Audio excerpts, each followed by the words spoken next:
kaibigan dito, siyempre sa ating Facebook Live.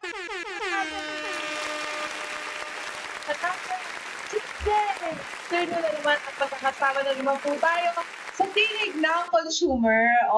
Ako nga po pala si Ali at ngayong araw na ito meron tayong espesyal na makakasama natin tuloy-tuloy dito sa ating Tinig ng Consumer. Ito na. Medyo kinakabahan ako i-introduce to kasi syempre, ang kasama lang naman natin ay former Director of DTI Consumer Protection Advocacy Bureau and former Chairman of Optical Media Board, ang nag-iisa, Attorney Ansel Adriano.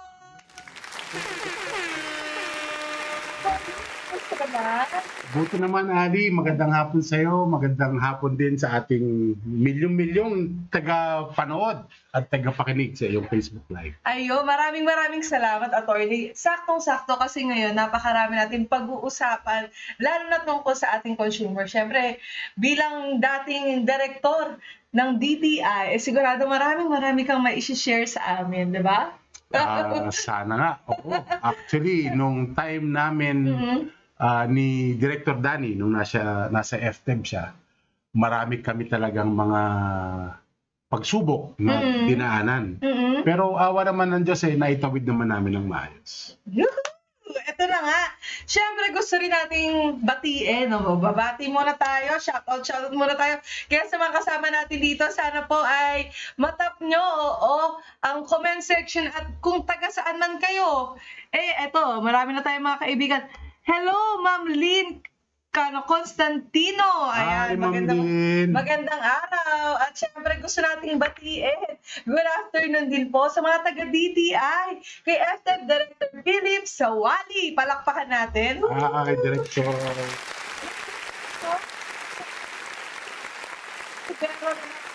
At makakasahan natin. Palakpakan din natin si Asek. Asek, kamusta po? Siguro kasi po dadala ko sa inyo. Balita ko masarap daw ang kape dyan. Papaano po kami? Papalibre po kami kape. At saka Ali, baka pwede natin idagdag at babatiin ko na rin. Kasi birthday ngayon ni Attorney Jojo Jacob. Ay, happy birthday!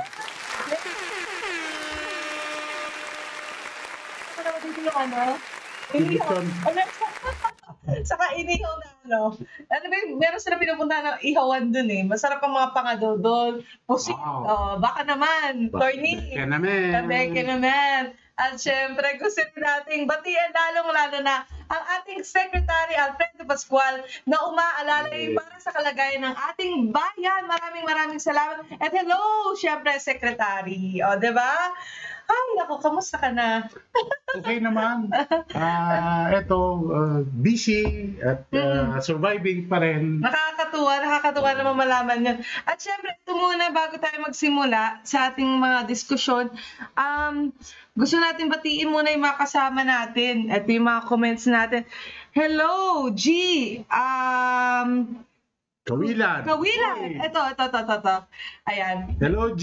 Long time no see. May sinasabi si G. Ayun. Hello, good afternoon po. And good afternoon po sa mga former Boss Ansel Adriano. Kamusta na po kayo? Pa-shoutout naman, Boss Ansel. Hello, G. Kawilan. Mabuhay ka. At sana'y nasa mabuti kang kalagayan, pati yung mga kasamaan mo dyan sa Escopa. Ayan. At syempre sa mga ibang kasama po natin dito pwede po kayong mag-comment. Mag-comment at mag-like, mag-share po nitong ating Facebook Live para mas marami pong maging aware kung ano ba yung mga, sabi nga nila, attorney kasama natin, ano ba yung mga karapatan nila, diba? Bilang isang consumer. Hoy! Eto na nga. Sige, bago ang lahat, meron akong chismis muna. Uy! Sige. Sa chismis muna tayo, syempre. Pakala mo ngayon, Marites, hindi na Ali. Sinakita ko lang ito sa mga news ngayon. Medyo hot na hot siya dahil Christmas na, di ba? Ilang araw na lang bago mag-Christmas. Uy, wala nang 100 araw. Wala na. Bilis ng panahon. Di ba eto na dahil Christmas, si Mariah Carey, di ba, isa siya sa mga icon. May isa na rin na sumusunod sa kanya, si Ariana Grande. Wow. Di ba? Palakpakan natin si Ariana Grande, pero Medyo medyo sa kanya ha, i-choose ko lang sa inyo. Kasi nag-file na nga sila ng divorce ng kanyang husband. Talaga? Oo. 2 years lang silang magkasama. Yung husband niya na si Dalton Gomez na 2 years na nakasama. Nagkaroon pa sila ng secret wedding. Tapos nagulat na lang lahat. Nag-post na lang si Ariana. Nakasal na siya. Wow. Diba? Bilis ha. Ganon kabilis. Ikaw ba ganon ka rin kabilis noon? Actually, hindi ko maalala kasi ang misis ko pumikot sa akin. Ma'am! Totoo po ba yun? Hindi, yun na nga, parang ganun kabilis yung ano nila. Eh ngayon, nung September 18, nung Monday, kahapon sa atin, nag-file na nga sila ng divorce, silang dalawa. Oo. Ito ba yung yung real estate agent yata? Yeah, Hindi ako nagkakamali. oo.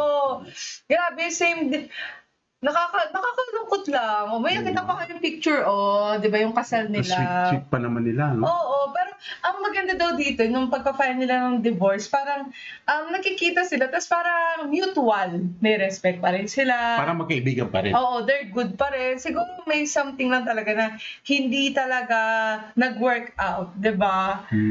Eto, may kasama pa rin tayo. Uy, ang dami mong fans, attorney. Ayan si Jessica. Kumaring Jessica. Ayan. Spangan. Si Ma'am Mula Jessica. sa Pampanga. Good afternoon, Attorney Ansel. Nice to see you. Si Wow. Ten naman sabi, wow, bilis. Hello, Ten. Hello, Grabe. Ten. Hello, Jessica. Ayan. Sabi niya, ang bilis talaga, no? So, kaya sa mga nai-inlove dyan, huwag kayong mag-alala dito sa Pilipinas. Marami na rin na nagmamahal. Mamimili ka lang ng tama. Mamimili ka lang ng tama. Nagmamahal dito, mahal na ang bigas. Ang bigas. Ang Mahal gasolina. ang gasolina. Lahat nagmamahal na. Ikaw na lang talaga hindi. Sino ba dyan? Oo. Sabi ni Tenten doon sa natin, parang nagpalit lang ng damit. Ano masasabi mo doon? Ayan muna, doon muna tayo. Siyempre, mamaya kasi medyo na tayo seryoso mga usapan Ano masasabi mo sa mga ganun, attorney? Yan. Alam mo, sa totohanan bilang isang abogado, isa sa mga na-enkwentro ko nung una, parang ako, bago pa lang ako, nagiging abogado. Marami kasi akong mga naging kliyente na ganyan. Okay. Annulment. Okay. Oo. Lalo pat ang mga karamihan sa nagiging kliyente ko, yung mga nasa airline industry. Yung mga flight stewardess. Yan. Hindi ko na babanggatin kung anong airline. Pero isa sa mga bagay na nakita kong parang common denominator nila, syempre, malayo sila sa isa't isa. Yan ba yung parang sinasabi nila yung long distance, LDR? LDR, oo. Kasi nga, pagka hindi kayo madalas nagkikita at hindi rin kayo madalas nagkakausap, may problema sa communication. Kaya nga, lagi ko rin binibilin sa mga, halimbawa, inaanak ko sa kasal, wag na wag masisira yung communication line ninyong mag-asawa. Kahit halimbawa nag-aaway kayo, na normal lang naman yan na nag-aaway. Pero, pagdating sa gabi, bago kayo matulog, siguraduhin nyo lang na mag-usap kayo. Hindi man kayo magbati, at least mag-usap kayo. Kasi marami sa mga mag-asawa, mag-boyfriend, mag-girlfriend. Ikaw. Yan. Yan sa mga kaibigan natin dito nakikinig. Oo. Sa mga viewers natin yan. Hello kay Tenten ulit. Sabi, nagiging problema talaga kapag tinitikis sila isa't isa. tinitiis. Tinitiis at tinitikis. Ano yung tinitiis? Parang, new word sa akin yun. Parang mas, yung may pagtiis na parang sinashutdown mo na yung sarili mo doon sa partner mo. Parang lalim mo na. Parang lalim. Oo, Pero gano'n ang feeling. Yung parang pag kayo magkasama kayo, parang hindi mo siya tinatry ayusin, gano'n? Yan, parang bahala ka na sa buhay mo. Oo. Ganon. Pero gusto mo naman ayusin. Parang wala kang ginagawa. Pero hindi ka nag-exert ng effort para gawin. Kasi feeling mo, ikaw yung nasa tama, ikaw yung naagrabyado, Kaya dapat ang unang gagawa ng hakbang, Yung partner mo. yung partner mo. Ang problema lang doon, yung partner mo, ganun din iniisip. Diba? Okay, okay. So, sa madaling salita, kung parehas kayo ng mindset na kasalanan mo yan, ikaw dapat mag-sorry sa akin. Nag-iintayan. Ayan. To the point na umabot ka na sa sumunod na araw, Parang wala na. hindi lang sa parang wala na. Parang, dahil marami ka nang iniisip, bakit kaya hindi ako kinakausap? Baka may iba nang kinakausap ito.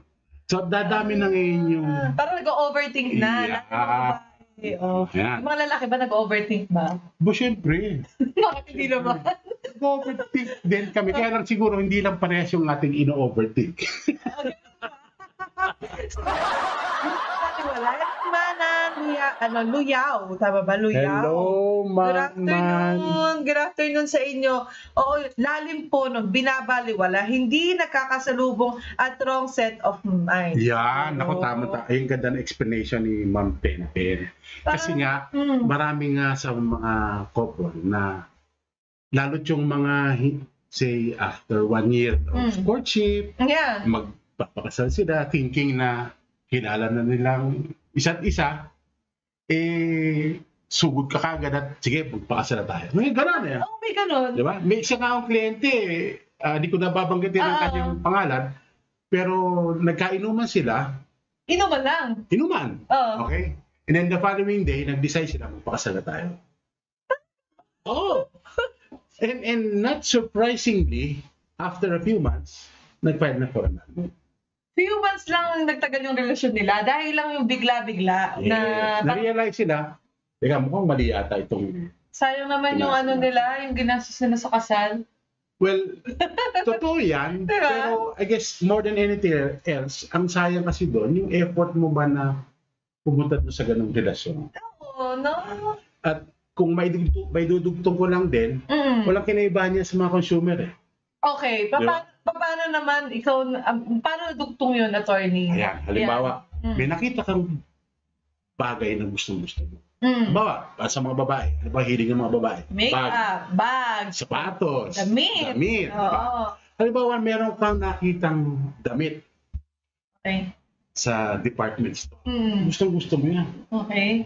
At dahil gustong-gusto mo yan, hindi ka na nagdalawang isip, bili mo na yan. Kunin ko na. Kunin mo na. Oo. Hindi mo tinignan ng presyo, hindi mo tinignan na kung anong klaseng materyales. Sabagay, kasi gusto ko siya eh. Diba? Hindi mo Physically. tinignan kung may warranty ba yan, Oo. pwede mo ba isoli kung masira, Oo. ano ba reputasyon nung gumawa niyan, and so on and so forth. Hindi mo alam kung allergic ka ba doon sa materyales. Pero dahil gustong-gusto mo, pinili mo. Okay. Hindi mo na nga sinukat eh. Hindi Bilhin ko na yan. Pagdating mo na ngayon ng bahay, teka, mukhang maluwag. Mukhang masikip pala. Masikip. Masikip. Pero dahil may tinatawag kasi ang misis ko na yung tiis ganda. Alam mo ba yun, Adi? Naranasan mo ba yun? Yung tiis ganda. Na kahit hindi akma sa'yo yung sukat, pero dahil gustong-gusto mo, tiniis mo na lang. Oo, tsaka minsan parang iniisip mo, Sayang. okay Abala. naman. Oo, abala pa siya. Susuli mo pa. Oo. Basically, ganun ang problema ng mga consumer din natin. Dahil sa iyong kagustuhan na makuha yung item, pagmamadali mo, hindi ka na nag-iisip eh. Hindi mo naisip na, baka sa kabilang tindahan, meron ka parehas na... Mas gusto mo. Okay, mas gusto mo, mas mura ang presyo, mas maganda ang tela, di ba? Bukod doon, halimbawa, pwede mong isoli kung halimbawa hindi kasya, may mga ganyan. Hindi ka na umabot doon nga sa ganun kasi hindi ka rin aware eh. Doon sa mga, ano ba yung mga karapatan? Ayun.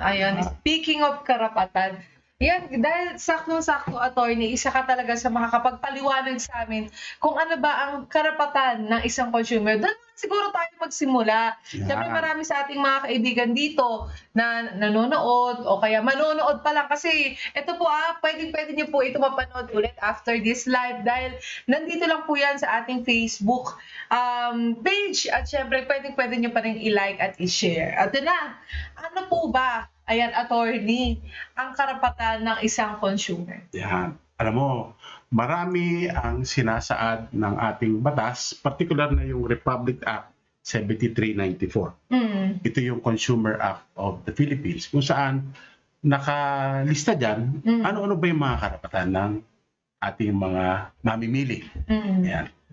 Una-una, nandyan yung basic na karapatan ng consumer na bigyan ng proteksyon laban sa mga items na may danger o hazard sa ating kalusugan or safety.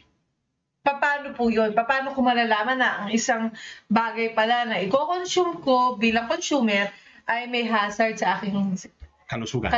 Halimbawa, ito perfect example. Meron kang aanakin sa binyag.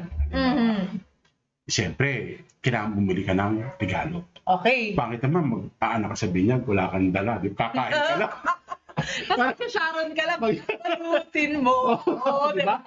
Oo, So, kahit paano naman, may dala ka. Oo. So, siyempre, ninang ka, hindi ka naman po pwede bumili ng kakaprasong gift lang o, di ba? Usually, bibili ka ng medyo malaki. Diba? Tama. Okay. So, may nakita ka magandang laruan para sa bata. Okay. Kanya lang, hindi nakalagay doon sa laruan na ito ay maaaring malunok ng bata kung hindi tama yung pag-handle. Di ba? Okay, tama. Yung may mga laruan na parang binablock. Yes, na pwedeng ikamatay halimbawa ng bata. So, ayon sa ating batas, kung magbebenta ka ng ganong laruan, kinakailangan may warning signs doon. Okay. Kung wala yun at may nangyari ngayon doon sa bata, doon sa intended na recipient, yung laruan, yung bata, maaaring balikan yung manufacturer tungkol dyan. Naalala ko nung time namin din ni Director Danny, putok na putok noon ang issue nung hoverboard. Naalala mo yun? Ayan. Alam mo, muntik na ako bumili nun. Sayang. May dalawa meron ako nung time na yun. Pero kaya naman kasi nung time na yun talagang sikat na sikat. Makakita mo lahat ng mga teenager, mga bata. Kanya lang, may naging isang incident na yung battery, kasi battery operated yan eh. Okay. Na nagkaroon ng sunog nung ito ay isinakay sa plano as hand carry.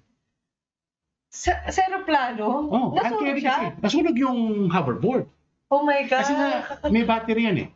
And that was, I guess, one of those instances na nag-trigger na bawal ka na magdala ng battery operated sa aeroplano. The problem is, dahil sobrang dami manufacturers niyan, hindi naglagay ng warning signs ngayon doon sa item. Paano yun? So, nagkaroon kami ng investigation before doon sa DTI para alamin. Ano ba yung naging sanhi niyan? Sino ba yung manufacturer niyan? Bakit hindi kayo naglalagay ng ano? So, hindi. Siyempre, napasunod ngayon natin yung mga nagmamanufacture o at least yung mga nag-i-import niyan. Para bago mo ibenta yan sa publiko, kinakailangan nakalagay yan. At yun dapat din palang age appropriate. Ano ibig sabihin age appropriate? Babagay lamang yan sa mga particular na edad. So not for everyone. Dapat kasi yun naka-indicate. At part yun noong ating karapatan na binibigay ng ating Consumer Act pagdating sa ating kalusugan at safety. In the same manner din, halimbawa, para sa mga gamot.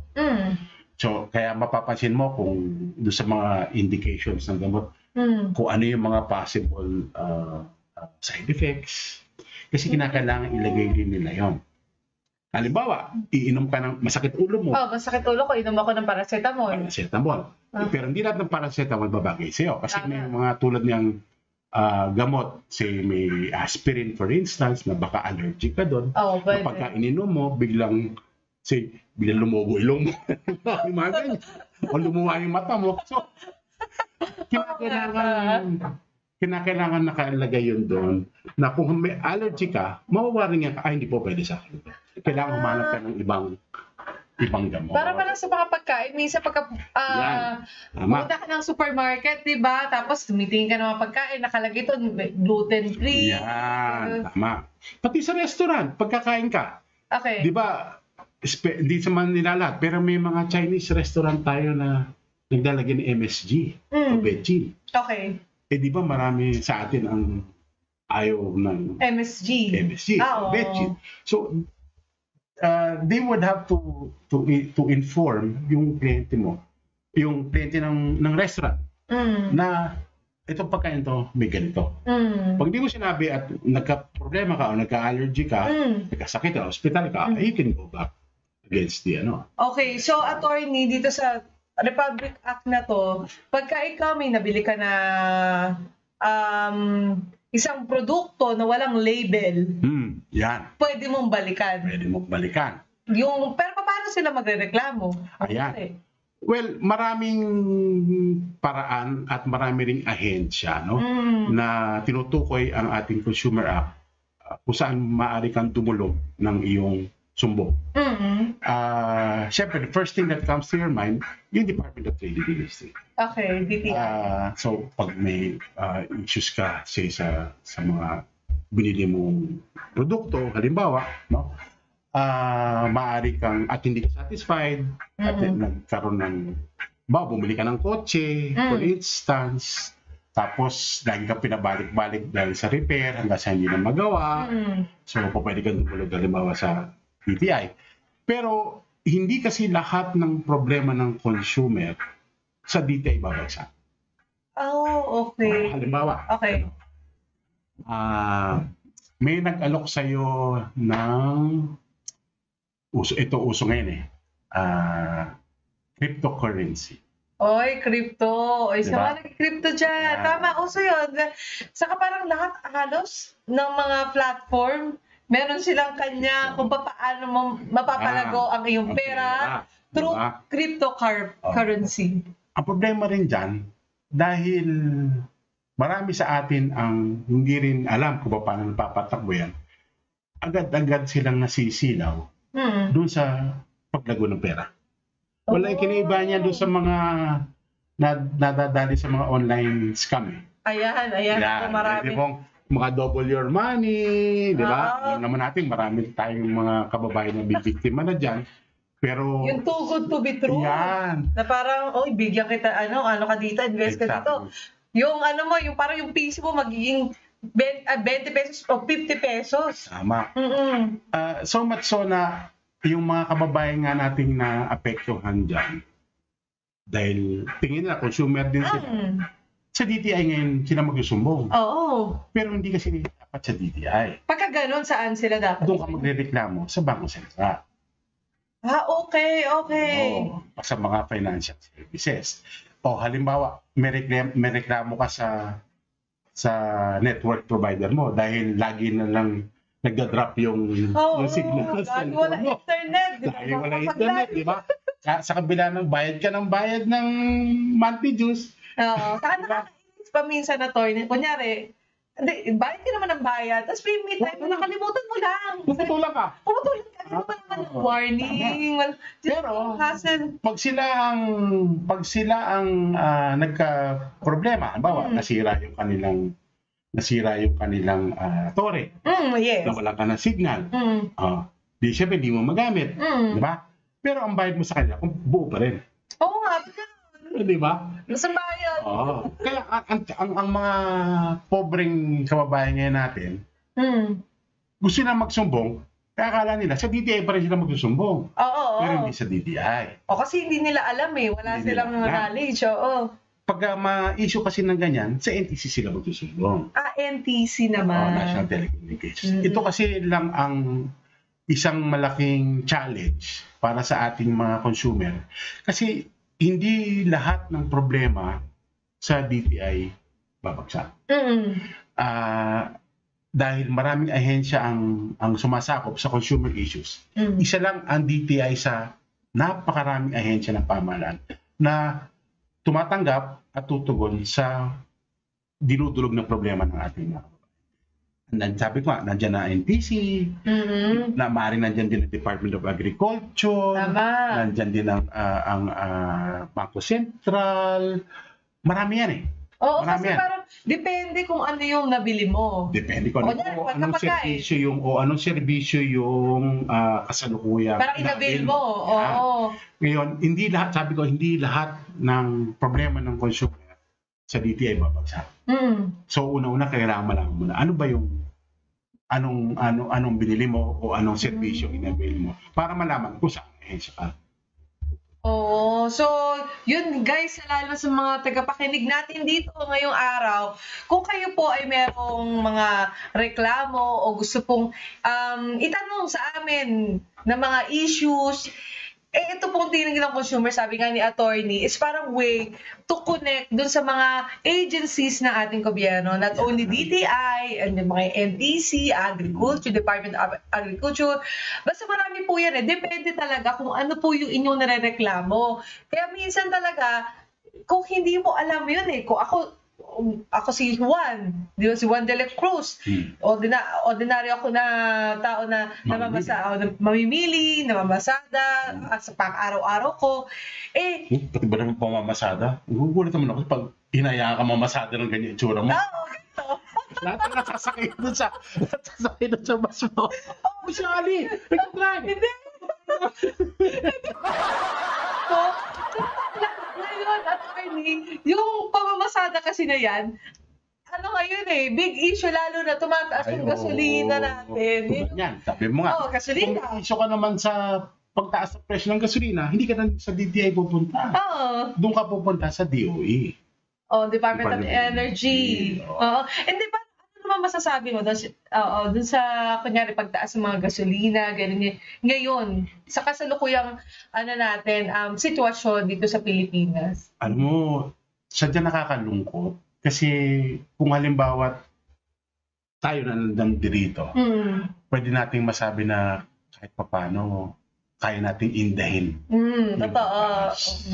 Pero sana maintindihan din ng ating mga tagapanood, tagapakinig, na sa maniwala po kahit sa hindi, marami sa ating kababayan ang talagang hirap pong mag-cope dun sa current situation. Hindi lang sa presyo ng gasolina. Bagamat ang gasolina po ay nakadugtong sa bawat bagay na binibili natin eh. Diba? Tama. Dahil halimbawa, kung kailangan mong bumili ng 1 kilong kamatis, bagamat medyo mura pa ho ngayon ang kamatis. Pero yung pagkukunan po niyan sa probinsya. Ang layo ng biyahe. Pagpalagay nga galing ko Nueva Ecija. Bago yan bumiyahe, i-harvest mo yan. Pag i-harvest mo yan, gagamit ka rin maaaring gumamit ka ng motor. Makina na pang-harvest. Siyempre, gasolina rin yun. At bukod doon sa ibabayad mo sa taong mag-harvest at magkukumpuni niyan, from the harvest site, ibibiyahe naman niya papuntang Maynila. Gasolina pa rin. Gasolina pa rin niya. May toll pa yan. Tapos pagdating ngayon dyan sa palengke, di ba? Ibabagsak yan doon sa pwesto ng mga tindero-tindera, doon din mismo gagamit ka rin ng gasolina. Paano? Di ba may kuryente sila? May kuryente yung pwesto eh. Oo, meron. Ang kuryente natin majority coal-fired, meaning gagamit ka rin ng gasolina para paandarin din ating pwesto. So kaya minsan... Kaya nga, pagka tumaas ang gasolina, sunod-sunod na yan, parang domino effect, lahat na rin magtataasan. Oo nga, no. Kasi maliit lang yan, pero kunyari, mura yung kamatis nga, bilhin mo doon. Ikaw pumunta doon. Parang ganun, di ba? Pero siyempre, gagastos ka rin gasolina, pumunta ka rin doon. Babalik ka pa. Di ba? Pero yun nga, mababalik na ako doon sa punto ko nga na sadya po talagang marami sa mga kababayan natin ang hirap po talaga na mag-cope. Na sana po itong bagay na ito ay mabigyan ng sapat na atensyon, kundi man po prioridad na maibsan kahit konti yun pong hirap na dinaranas ng ating mga kababayan. Lalo na po yung mga nakikinig po sa atin o nanonood sa atin ngayon. Bagamat meron nung silang pambayad sa wifi, sa internet, tingin ko po yun lang ang kanilang paraan para maaliw ang sarili nila. Pero deep down, I know a lot of us are hurting, a lot of us are having or living a difficult life right now. Kasama niyo po kami ni Ali sa pagdarasal para maiangat po sana ang estado ng Bangladesh. Oo naman. Ayaw naman natin na, syempre lalo na ngayon magpapasko na. Sabi nga natin, ilang araw na lang. Ito pa naman yung mga time na parang tumataas talaga yung bilihin. Totoo. Yung pag magpapasko, may mga okasyon. Syempre gusto mo naman kahit paano meron kang hapag. Maiahin. Maihain. Kaya maihain sa hapag ng kainan nyo, di ba? Ng inyong mag-anak. Ito na nga, ano pa attorney ang karapatan ng isang consumer? Okay, so idagdag ko dun sa excuse me po. Uy, sumalangit na ang kaluluwa. Okay, Boss Mike. Okay. Bukod po doon sa karapatan sa protection, no? Sa health and safety, dagdag na rin po natin yan siyempre yung right to information. Ano po itong right to information? Mabalik po ko doon sa kwento ko doon sa mga bibili natin. Halimbawa, yung mga food items, mga dilata. Bibili ka ng isang latang corned beef. Gusto mong malaman, bago mo bilhin yon, ano-ano ba yung nakapaloob doon sa lata na yun? Ay, may fats, carbohydrates, ilang sugar, ilang salt, lalo sa mga healthy people tulad dyan. Healthy conscious. Tingnan, parehas kaming balingkinita ng kahawa. Siyempre, sine-check natin dito niya. Not only for allergy purposes, but also sabi ko, kung health conscious ka, ayaw mo nang may mataas na sugar content. Tama. Ayaw mo nang may mataas na salt content. And more importantly, gusto mong malaman, kailan ba mag-expire to? Ay, oo. Kasi diba? minsan talaga, pagka naka-promo siya, kailangan mo talagang tingnan. Kailangan mo tingnan. Kasi, pasintabi na po sa ating mga kaibigan sa supermarket at grocery. Napapansin ko lang din po kasi marami po sa sinesale ninyo yung malapit na mag-expire. Oo, mga isang linggo. Minsan days lang eh. Minsan nga, expired na, binibenta pa eh. Di ba? Kasi best consume naman today. Oo nga, pero siyempre, kaya ba totoo yan. Pero part of the right to information din ng ating mga mamimili is for them to be well-informed. You got prior knowledge or prior information. Kung tama ba yung bibili niya para sa sarili niya. Okay. Kasi otherwise, kung halimbawa malapit na pala itong mag-expire as against another similar item ng corned beef pa rin, no? Na ang diferensya mo sa presyo is 1 or 2 pesos lang. Pero matagal pa expiration. Isa ka po. Di ba? Ay, syempre. Di ba? Ikaw kakain yan eh. Sabag? Di ba? Oo. Siguro yung mga, syempre sa hirap ng buhay ngayon, yung iba, nakikipagsapalaran talaga doon sa malapit na may expire, na hindi nila alam. Dahil naka-promo, doon sa mga, supermarket natin, dahil nga hindi naka-label ng maayos. Diba? Kasi doon ngayon papasok yung karapatan din natin ng consumer na mamili. Kasi hindi naman po pwedeng ito lang ang isusubo sa'yo na yan na lang bilhin mo. Oo. Kinakailangan meron kang comparative items na mabibigyan ka din ng sapat na impormasyon. Between these two na lata ng corned beef, ano ba mas mainam? Okay. Diba? Ito ba, halimbawa, magandang presyo nito, pero mura. Pwede. Pero itong corned beef na to, durug-durug. Alam ba yung durug-durug? Lalo yung parang giniling na itsura. Nakakita na ako doon.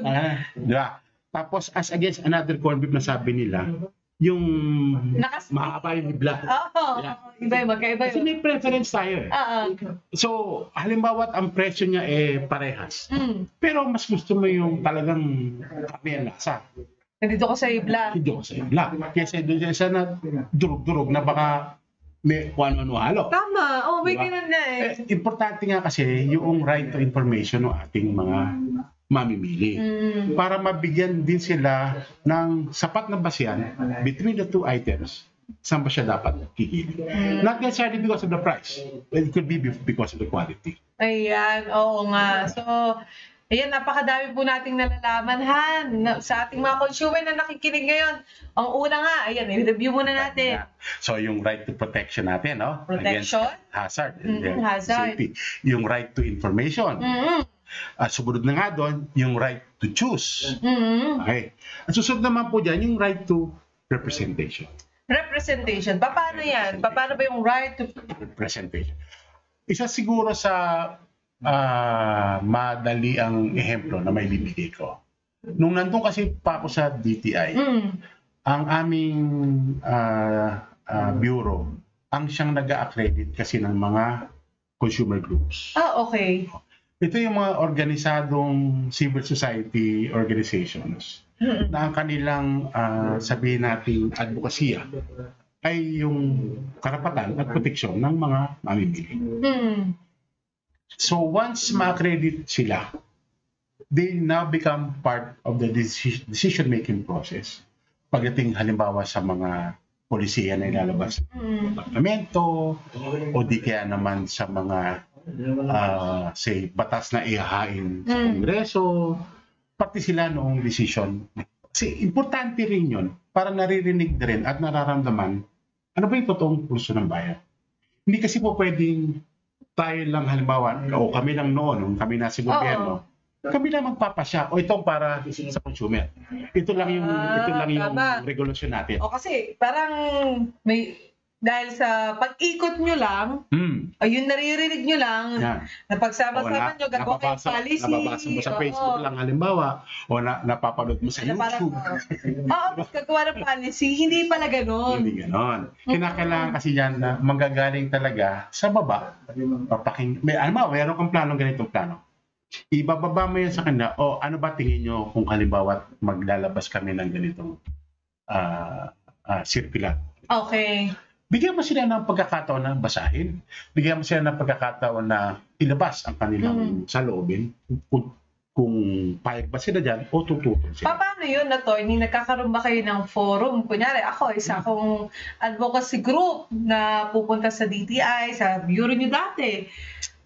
Ano yun? Paano muna ako may accredit? Titignan mo na yung background ko, gano'n? Kailangan kasing isa kang organisadong samahan, preferably kung nakarehistro ka sa Much SEC. better.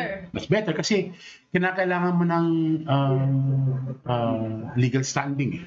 Lalo kung halimbawa kinakailangan mong magsampa ng reklamo o tatanggap ka ng benepisyo mula sa pamahalaan.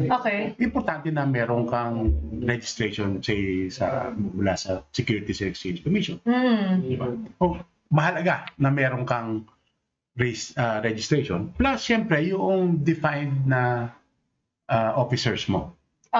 Meron kang presidente, may vice, so on and so forth.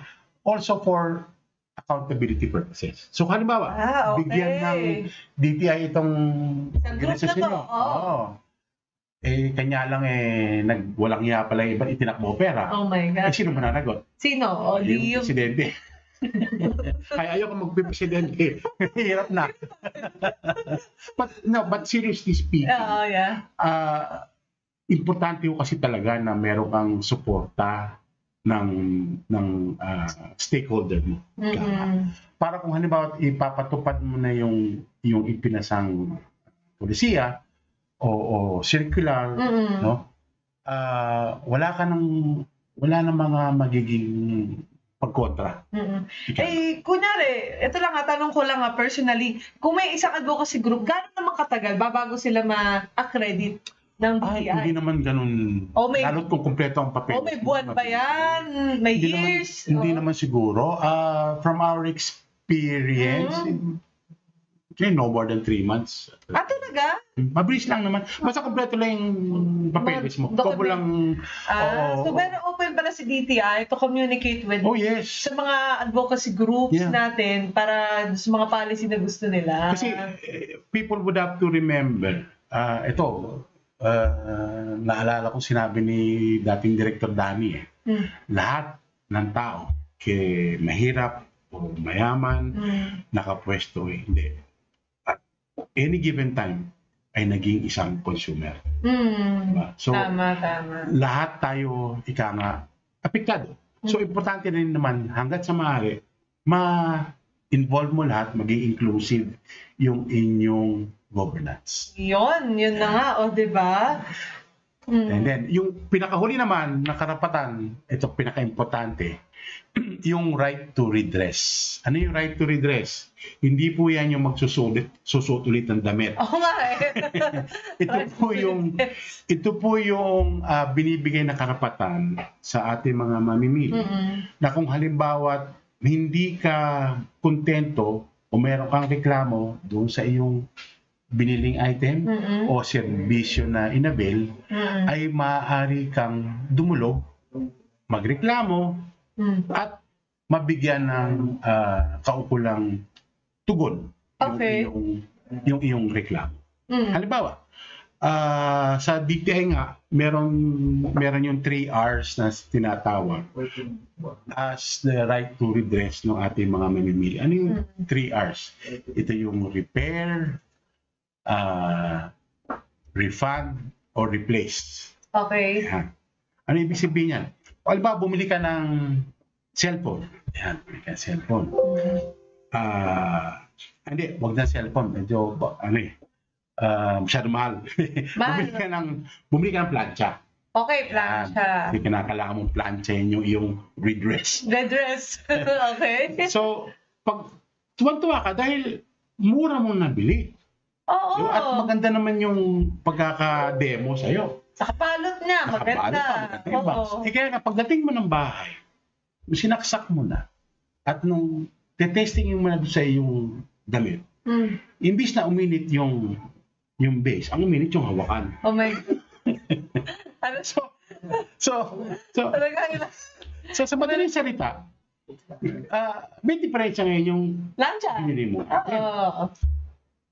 Nung inireklamo mo doon sa binilan mo, sabi, hindi na po pwedeng isoli yan. Kasi meron kami tinatawag na no return, no exchange policy. Ang dami niyan, attorney. Ang dami. Diba? Yung mga kasama dito. Makikita niyan. At kailangan tandaan po na ating mga tagapanood at lalo na po na ating mamimili, bawal na po yung no return, no exchange. Bawal na siya. So, paano yung attorney? May mga iba pa rin na ngayon nakalagay no return, no exchange, lalo sa mga online. Bawal po yan. Pag may makita pa yung ganyan, isumbong nyo po agad sa DTI. Kaya lang, kailangan din po natin tandaan na kung kayo yung magsosole, kailangan meron kayong pruweba na talagang doon mo yan binili. Diba? Ano naman yung mga pruweba na yun? Siyempre, yung resibo. Paano kung hindi ka nag-issue ng resibo? May problema sila sa BIR. Pag paano pag yung resibo nila? Di ba? Yung resibo na peke. Minsan yung sulat kamay. Sulat kamay. Diba? Bawal yun. Pero magagamit ba yan pang reklamo? Magagamit mo yun pang reklamo. Kailangan mo lang patunayan, sabi ko nga, na yung item na yun ay doon mo mismo binili. Diba? At meron kang patunay na nagbayad ka talaga para doon sa item na yun. Okay? Ngayon, yun yung karapatan mo para i-replace kung gusto mong papalitan. Pero kung halimbawa ayaw mong papalitan, hindi, ayusin nyo na lang. Siyempre, plancha yan, ang dapat ang iinit yung ilalim. Hindi yung okay. So, nung isinoli mo na, sige, ma'am, i-repair na lang namin. I-repair namin. Pwede yun. Actually, yun ang default mode mo muna. Yun ang pinakaunang kinakailangan gawin. I-repair. Okay. Ngayon, pag hindi mo ma-repair, kinakailangan mong i-replace. Okay. Mm. Ayan. Okay. Dahil pinagawa mo, Okay. umiinit pa rin yung hawakan. Hindi yung ano. So, paano gagawin natin yan? Kinakailangan palitan yan. Kaya na, kung gusto mo ngayon, kung papalitan yan, dapat yung kulay Barbie. Kasi may ikat kay Barbie, no? Okay. Kaya lang, yung Barbie na gusto mo, Mahal. mas mahal. Oo, Paano paano yun? i-insist mo yun? Hindi po pwede yun. Kinakailangan po ipapalitan niya nung parehas at similarly priced item. Halimbawa, ang pinagkatalo nyo, kulay. Kasi yung nabili mo is kulay red. Okay, red siya. Wala na silang kulay red. Ang meron na lang available is pink. Okay. Diba? So, parang gagawin mo. Pero pwede yun. I-replace na yan. At least same product. Same product Okay. and similarly priced. Okay, eto may tanong ako, magandang tanong to. Kasi di ba pagka ikaw bumibili ka ng mga items, merong tinatawag na warranty. Yeah. Okay, gaano ba talaga dapat katagal ang isang warranty ng nabili mong produkto? Yan. Wala kasi talagang hard and fast rule, generally speaking, for all items. Okay. Depende kasi yan kung anong item. So it could range from 7 days to 1 month to 6 months to 1 year.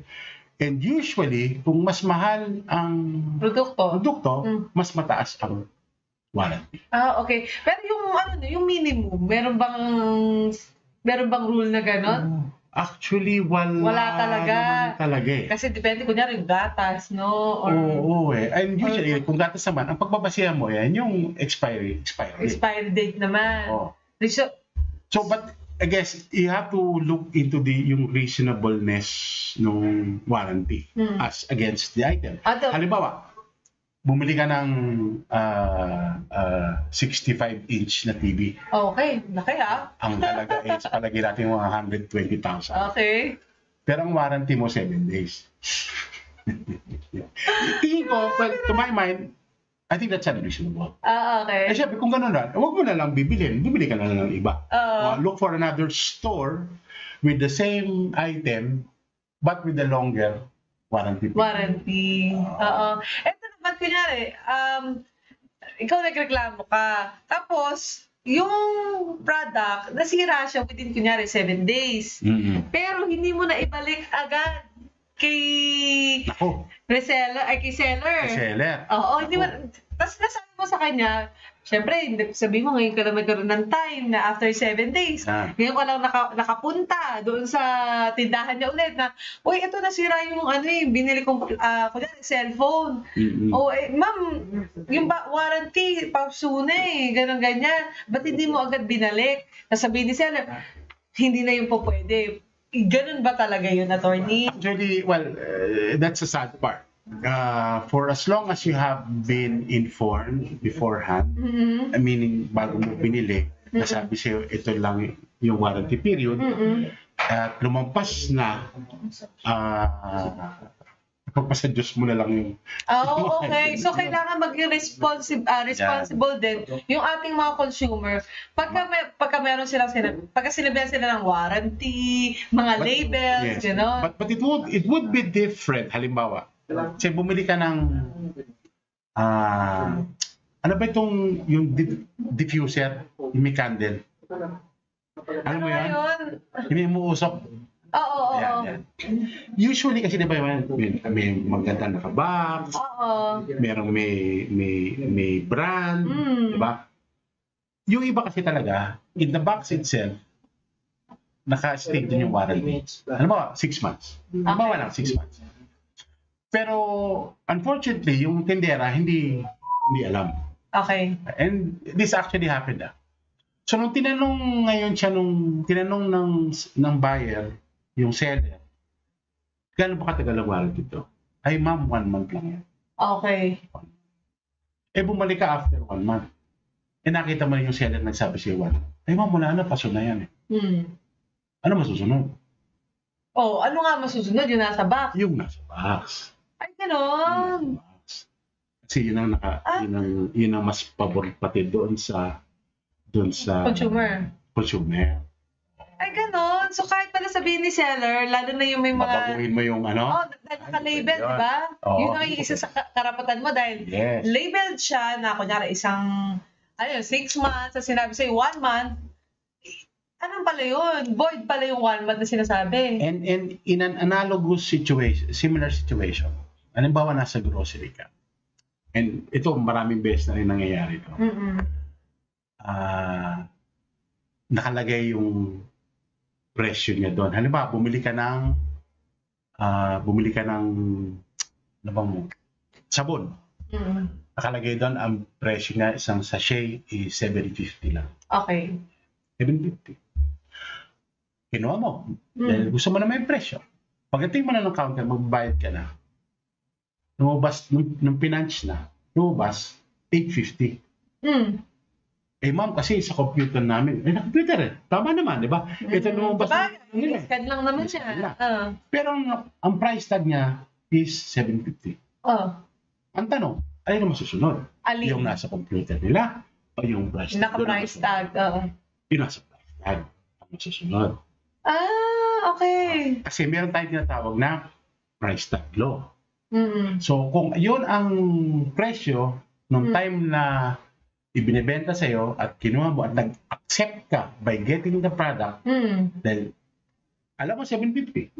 Pero pagdating ng counter, mas mataas ang presyo. Hindi pwede yan. Kaya ginagawa kong tip, usually dyan, if there is doubt, kasi di ba usually may price check eh. May price check. Diba? Pag nag-price check ka at iba yung presyo, una mo na ng picture yung price tag. Bakit? What they usually do, pag nagkaroon ng discrepancy between the price check or the computer sa checker, sa cashier, at yung price tag, papalitan na nila yan. So pag sinabi mong hindi, 750 lang yun eh. Eh yung pala, nagpauna na ito ng merchandiser. Inalis na yun. Ayaw nga. Paano diba? yan. Anong prueba mo na mas mababa yung presyo sa price tag? Kuno mo picture. Okay. Tip ko lang ko yan sa ating mga mamimili. But I'm not saying na ginagawa talaga yan. Unfortunately, there are some unscrupulous establishments na ganun po talaga. May ganun and they would even receive. And it does not only happen sa grocery, even some pharmacy stores. Pharmacy store. Kaya they also do that. O kaya kailangan mga kaibigan namin ngayon nakikinig sa atin, nanonood sa atin, na talagang maging kayo, aware kayo sa paligid mo, vigilant kayo. Dahil talaga sa hirap ng buhay ngayon, sa totoo lang, kahit mga nagnenegosyo, piso, napakahalaga. Ang laking bagay niyan, di ba? Hindi ka makakabuo ng 10 piso kung walang piso. Dahil nga, isa yan sa mga natin, ito na ang pagtaas. Ng bigas. Dahil nasa grocery na tayo, di ba? Oo nga. Dahil sa pagtaas ng bigas. Maputulak kita dyan. Diyan masama loob ng anak ko, yung panganay ko. Talaga? Shout out sa aking panganay. Hello ko. Kasi lahat daw tataas, pero yung height niya hindi pa tumataas. Parang lahat nagmamahal. Hello muna, shoutout muna kay Agnes. Ang dami na. Ang dami na. Isa-isa natin. Ito, kay Ante. Ito. Sino ba? Simulan natin ito kay Elpidio Gomez. Ito kay Tente, may sinasabi siya. Sabi ka, customers are always right. Tama po yan. And compliant should know the right of these purchases at kung pass po sa QC at side effects or can lead to damage po or warranty. Tama po yan. Maging mapanuri po tayo. At si... Hi daw. Hello, Ante Goles. Ito, may mga... Ante. Oy, si Mr. Alex Quijano, ang kaklase ko po magmula high school sa Ateneo. Hello. Meron po siyang mahusay na talyer dyan sa Visayas Avenue. Dati, ewan ko lang kung meron pa rin na yan. Siyempre, kasama din natin si Luel Alguzar. Hello, Luel. Ayan, sa mga Lodi daw. Hi. Si Charlie Suwazo. Ayun. Hi sa inyo. At siyempre, kung meron po kayo mga gustong itanong, Yan. Opo. Pwedeng nyo po yung i-comment dyan sa ating comment section para mas Kahit po tanong tungkol sa pag-ibig, sasagutin ko ni Ali yan. Mamaya, sa mahal mo, sabi ko Oo. sa'yo eh. Dahil nga sa nagmamahal na nga ang bigas. Oo, ito nga medyo sabi ko nga, yung mga ordinaryong mga kaibigan natin na kumikita, magkano ba ang minimum wage ngayon? Naku. Nasa 500 ata per day. Per day. Parang gano'n, dun sa range na yon. So, Pero magkano naman ang gastos niya kada araw? yung pamasahe pala. Pamasahe, pambayad sa upa, pambayad sa kuryente, Oo. sa tubig, siyempre pang-load pa sa cellphone. Oo, syempre. Hindi pwede na mawala ngayon. yun, no? Ang internet ngayon, parang no? Tama. Basic needs na. Lalo na dahil kung may mga anak yon, kinakailangan niyang meron siyang internet Oo. para sa pag-aaral niya. Tama. Di ba? Oy, eto meron munang pahabol. Boss, attorney, ayan, sabi ni G. Papakibati po si Miss Tess Santos. Nakikinig po siya. Ay, Tess! Hello, Tess! Long time no see. Oh. So, yun na. Attorney Ansel, dahil nga tumataas yung bigas ngayon, meron Yung presyo ng bigas, ha? Hindi presyo. yung bigas. Hindi yung bigas, ha? Yung presyo. Meron recommendation kasi. Ito narinig ko rin to, nabasa ko rin sa mga news, na sinasabi na nare-recommend nila na kumain muna ng kamote or mais. Kasi before daw, isa yun sa mga talagang ginagawa. Meron naman doon tinatawag kasing corn rice. Naranasan ko rin yun. Diba? Yung corn... Nahalata tuloy ano edad ko. Pero... Hindi ko ba nakita? Hindi ko nakita yun. Nakakalungkot mang gulitain yung mga panahon. Panahon na yun. Pero I really hope, at least for this generation, na sana po wag na nilang maranasan yun. Kasi ako naman po naniniwala, marami naman paraan para hindi tayo umabot dun sa kumain ng alternatibo ng kamote o mais o ano pa man. And if we would only be, seriously working with each other. Tama. Kasi walang paraan sa para bagay, hindi niya na, karapatan din ng consumer para makapili sila kung anong gusto nila na kainin. Siyempre, lalo na tayo ay Asian country. Oh. Diba? Mahilig tayo talaga sa... kumain ng kanin. Kanin. Lalo't pag ang ulam mo sinigang. Paano ka naman kakain ng sinigang na baboy tapos ang kakainin mo kamote? Parang naman hindi yata. Oo. Parang hindi magkaulam. Hindi magkatugma Hindi magkaulam. Oo. Kaya medyo nakakalungkot din talaga no. Sabi ko nga nakaraan namin, na pinag-usapan din namin kasi medyo hot issue talaga siya Hindi mo siya pwedeng i-discuss ng isang usapan At saka, ito lang isang bagay, bigas, no? Na lahat nakaka-relate Oo. Diba? Sabi ko nga, whether mayaman ka o mahirap, mataas na tao ka o hindi, nagmamahal ka o nagmamahal ka o hindi, may jowa o wala, malungkot man ang Pasko o hindi, lahat tayo kakain ng bigas di ba? So importante talaga na sana ma-improve natin yung ating sitwasyon sa bigas. Oo nga, ito nga may sinasabi sa yung rice price cap. Dahil nasa rice tayo, di ba? Ito na, isa rin yun sa mga hot issue ngayon, yung rice price cap. Ano ba yan? Kasi meron to may reaction kasi yung dating DOF USEC na si Shell Magno. Tungkol dyan sa rice price cap. Na, aware ka ba doon, attorney? Baka meron kang gustong i-share sa atin about that. Actually, kung hindi ako nagkakamali, meron kasing batas ang Kongreso na ipinasa noon matagal na panahon na nagbibigay din ng power sa ating Pangulo na mag-set ng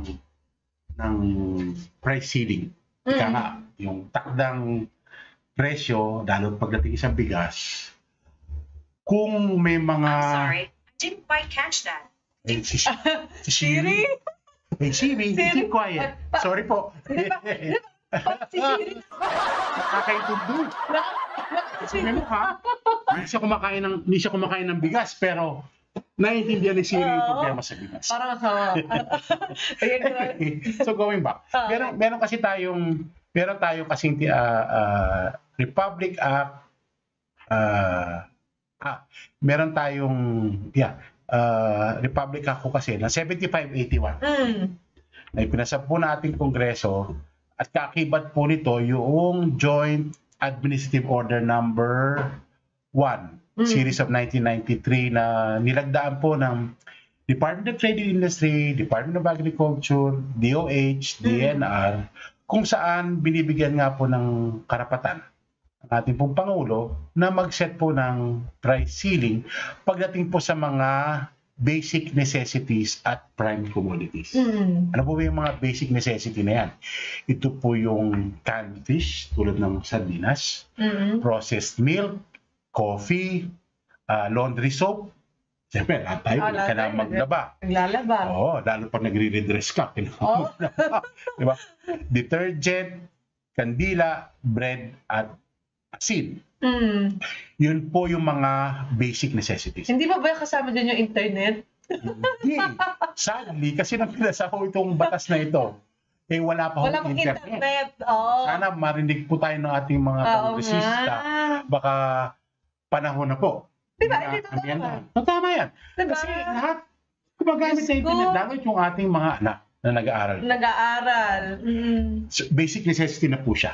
So yung prime commodity naman po, kasama dyan yung harina para paggawa ng pandesal, yung processed and canned pork, processed and canned beef, yung corned beef, poultry meat, noodles, naku, may tayo, lalo yung ating mga Pansit Canton. Oo, pansit Ano canton. ba? Ginagawa mo ba yung sa Pansit Canton pagka maulan kailangan? Wow! Kailangan maulan. Tapos yung Pansit Canton na itlog, magawa mo yun? Na-try mo pa? Parang Paano yun? Hindi, ano lang, maglalagay ka lang ng itlog, then Pansit Canton. Oo. Akala ko yung ilaw na ito yung imagine ko paano kaya? Hindi pala nilagay yung itlog. Okay. Oo. Di ba? Parang wala lang. May tip ako dyan. Oo, Mas paano? masarap yan kung yung itlog na ilalaga mo, i-soft boil mo lang. Ah, talaga? Yung para sa mga ramen, Ramen, oo. yung medyo balasa. Medyo malas Ang ano. technique lang dyan, mga between 7 to 8 minutes. Okay. Ilalaga. Oy, 7 to 8 minutes sa mga gusto ng malasado. Anong tawag doon? Soft boiled egg. Yun ang masarap sa 8 minutes na pala yun. Canton. Ay, parang, anyway. Tapos pag naluto mo, actually, pag kumukulo na, saka mo ilalagay. And then pag 7 to 8 minutes, mag-prepare ka ng isang bowl ng tubig, Okay. puro yelo. Para hindi magtuloy-tuloy yung pagluto niya. Kasi Ay, alam mo, ganun ano, pala hindi ko pa yun. napakwento sa'yo. Isa sa mga hilig kong gawin yung magluto. Yan. Anyway, so, matuloy ko lang yung prime commodity. So, Okay. harina, processed and canned pork, processed and canned beef and poultry meat, noodles, vinegar, suka, patis at toyo, toilet soap, paper, school supplies, cement, clinker, GI sheet, hollow block, construction nails, batteries, electrical supplies, light bulbs, steel wires. Nung panahon po ni Director Danny, kabisado niya ito eh. Alam niya kung ano yung mga prime commodities. Kaya yung mga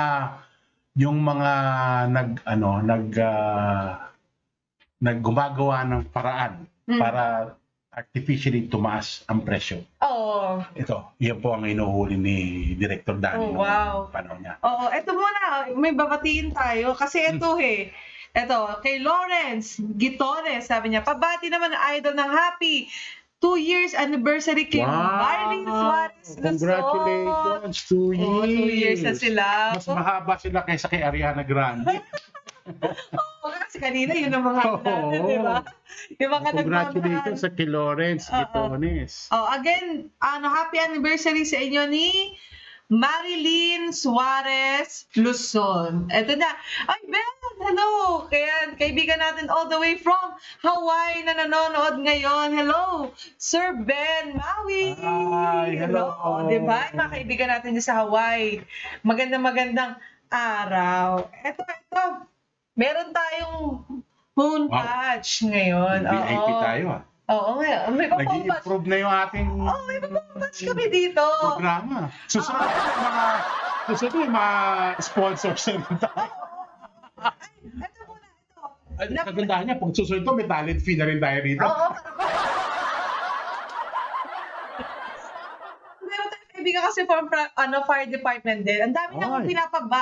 Hello, Alan. Ayan, syempre, ano daw, pa-shoutout Alan po. Joseph Oo, Los pa-shoutout Reyes. sa Team Fire Rescue Department ng Pasig. Ay, shoutout po sa Team Fire Rescue Ayan, ang Department dami. ng Pasig. Tapos ang Team Fire Volunteer sa Team BFP NCR Quezon City Pinagkaisahan Fire Substation. Baka kapitbahay lang yan. Oo. Pa-shoutout din sa Team Firewolf Motors.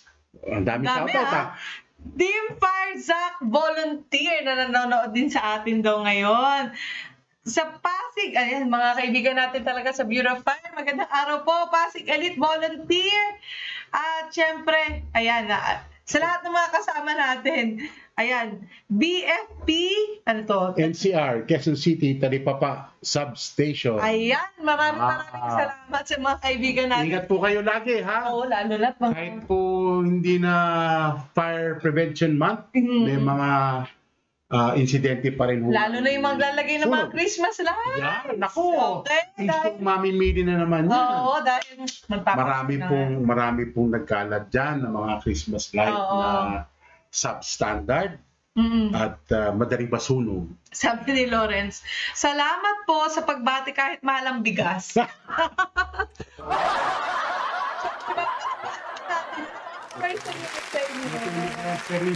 Anniversary nila, feeling ko lang wag na ho kayo magsabog ng bigas dahil mahal ko ang bigas. Ito na nga, dahil meron tayong phone patch ngayong araw, si Yes. former Yusek Nolan Sison. Sison. Ayan, Hello. magandang araw, Yusek. Hello, Yusek Nolan. Hi, hello, good afternoon. Good afternoon Good po sa afternoon po. inyo, sir. Ayan, ano po ba ang pwede nating, may tanong po ba kayo ngayong araw? Oo. Yeah, kasi itatanong ko lang kung legal ba Ayan. o tama ba yung ginagawa na isang car dealership second-hand cars itatago kung nasaan siya. Itatago, Yusek, paano pong itatago? Parang baliktad ano? Dapat ipaglalandakan yung address niya para makita mo yung binibenta. Pero ito, itinatago. Ah. Halos lahat sila kasi nga online agents Hmm. nag-advertise. So gusto ng agent, masolo ka. Ayaw niyang ipakita sa iyo yung display area. Naku. Mga dealer to ng cars, tapos parang, Second-hand. imbis na ipakita nila, syempre, ako kunyari, gusto ko ng kotse, nakakita ko, imbis na dalhin ako agad doon, ganun ba, Yusek? Hindi. I-set daw yung appointment mo, hindi daw babanggitin yung address. Oo. Kukunin daw muna pangalan, phone number, email address, etc. May violation pa ng- Tingin siya, oo. Violation ng data privacy pa yan. Tapos i-schedule ka nila. So, toxic talaga, pahirapan. Lumipat ako sa iba, ganun din. Sabi ko, paano to? Ayoko na pala sa second-hand dealership. Pero in fairness, Yusek Nolan, I mean, lalo dito sa Quezon City, nakita ko may mga naka-display na mga second-hand Yes. dealerships, di ba? I would assume Yung na since... agents kasi nag-online. So, Oo. pagka-clinic mo yun, itatago nila kung saan mo may inspect yung unit unless ibibigay mo yung details mo. Ay, mahirap po yun siguro, Oo. Yusek. Ako, kumbaga, pag ako sasabihan ho ng ganon, medyo red flag na sa akin yun eh. Kasi Oo tulad nga. nga po ng...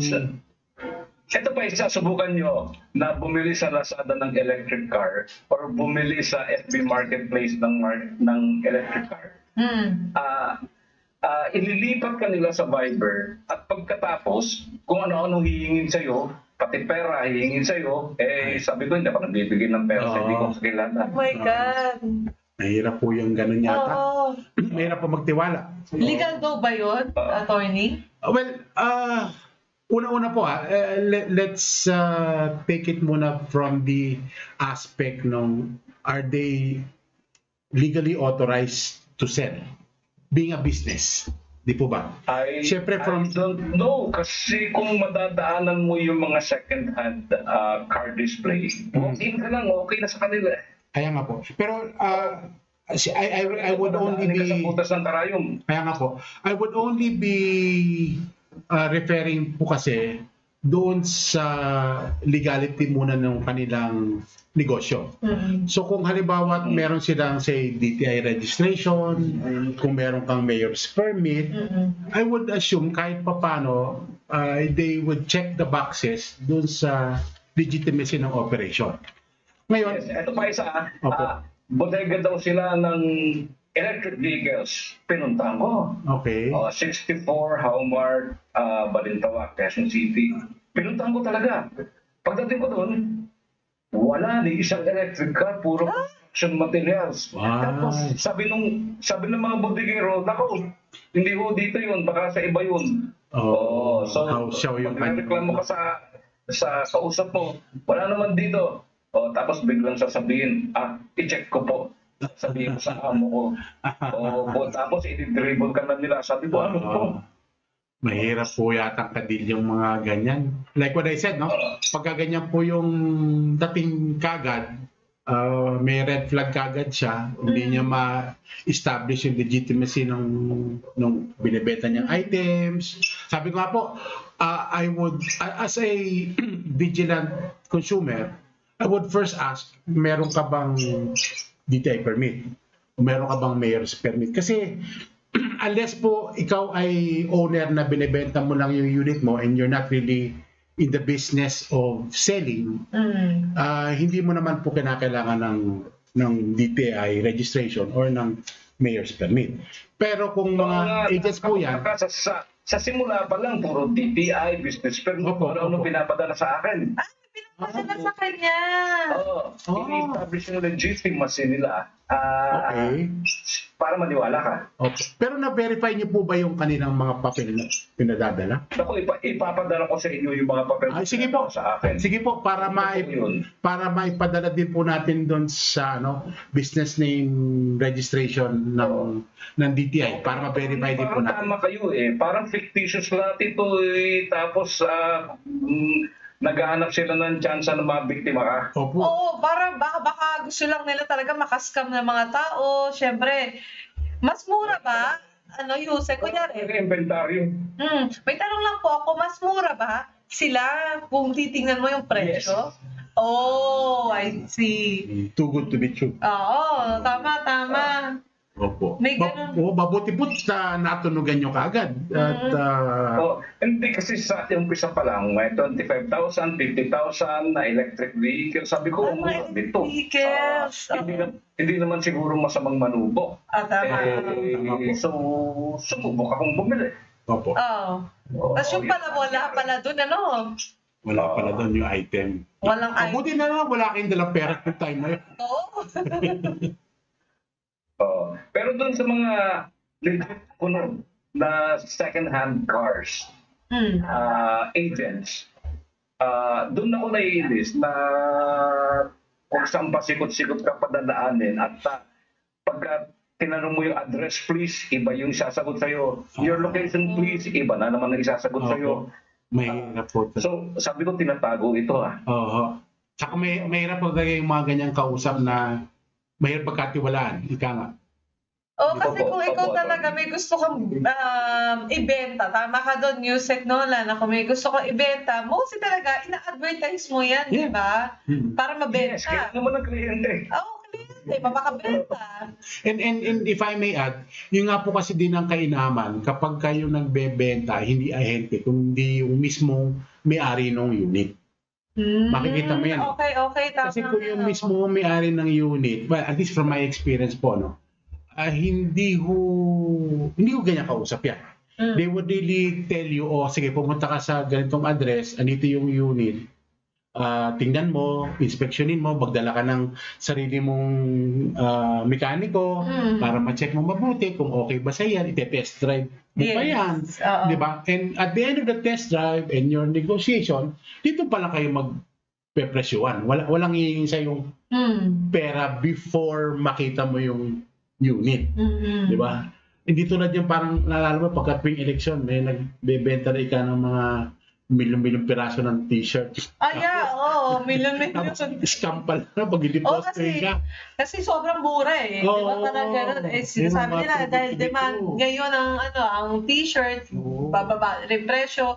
Pero hindi. Oo. Diba? At saka, Miss Ali, attorney, sumubok din kayong bumili sa Lazada or Shopee para maintindihan yung sinasabi ko talagang grabe. Sige po. Baka mainam din siguro, Yusek, para din po sa kaalaman ng ating mga tagapanood at taga-subaybay. Mm-mm. If you can give us kahit confidentially po yung mga links dun sa Yes, please.